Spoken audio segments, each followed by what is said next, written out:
I wonder how you are feeling. You were running this race. You have now handed the baton to California. What's going through your mind as you watch those remarks? I'm so elated and grateful for the state of California, the legislature, for stepping up to the challenge. You know, we are seeing this demise of our democracy day by day, and Trump has he's trying to burn America down. And so it's so refreshing to see California rise to the challenge, to meet them where they are, which is in the dirt. And I can't tell you how grateful I am for my constituents and for those in Texas. Representative Collier, I have to express my personal gratitude for your example, because I know it was not hard to be threatened the way you were, to be dictated to by a rogue legislative leadership, and yet you stood the ground to make the case that what was happening in your state was not just ill-advised and bad politics, but it's something that should rankle every American. What exactly happened yesterday when you had all these pieces coming together at one time, from you're being told you'd be committing a felony if you went to the restroom, to actually having that moment where not only did they cast that vote, but they scurried out of that chamber like mice who, when the lights come on. Talk us through a little bit of that and what you were thinking and feeling over the last few days as this moment was, as you were confronting this moment. Yeah, thank you so much for recognizing that.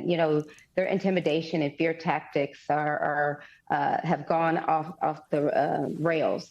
With their quest for power knows no bounds. So what we found, they did a call of the House to make sure that they would not lose quorum, but they did something that exceeded the authority of the rules.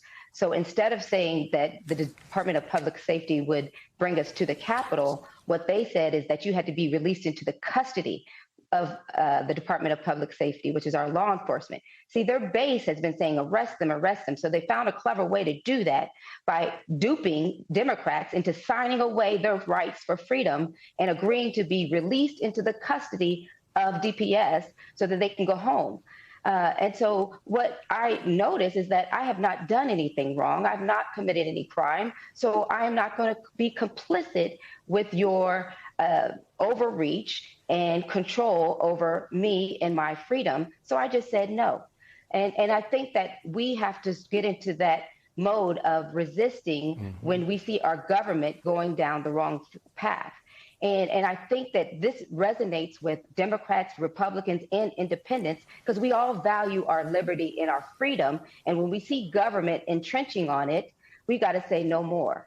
And so that's where we were yesterday. They tried to intimidate me and say that you could be committing a felony by recording myself in a small corner. But I was the chair of the Criminal Jurisprudence Committee of the House, and I know the law, and I know I wasn't breaking it. But again, it was just some way to try to put fear in me, but I'm not going to back down. Assemblyman Zabar, you are in California. It's a totally different state, very different personalities.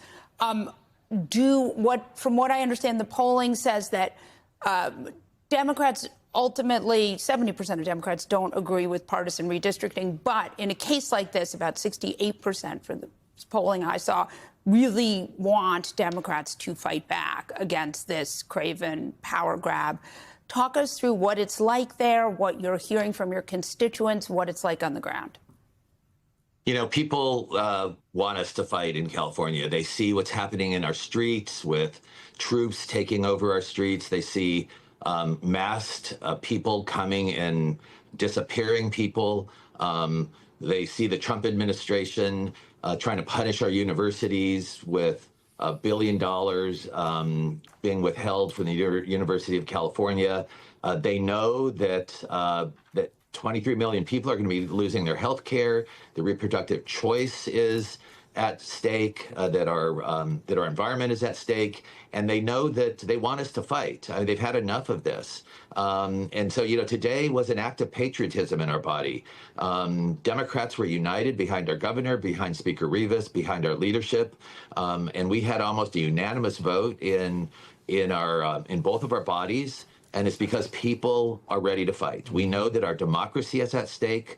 I don't want to look in my kids' eyes in 2 years or 4 years or 10 years and basically explain to them why we didn't protect our democracy, why we didn't fight as hard as we possibly could to make sure that we leave to them the benefits of democracy and what this country has given to generations of people. I got to tell you, I've got an 8-year-old, and trying to put this in terms that an 8-year-old would understand has proven very challenging. It is wild to know that she will one day study this in history class, if we still have history in the United States at that point, Assemblyman. I do want to ask you, though, sir, I mean, you are on a tight timeline here, right? You have a very short window of time where Democrats are going to have to educate voters on this. They're going to have to persuade voters on this. And it's not enough to just win here by a small margin. Given the stakes, you really want this to feel like an overwhelming show of support.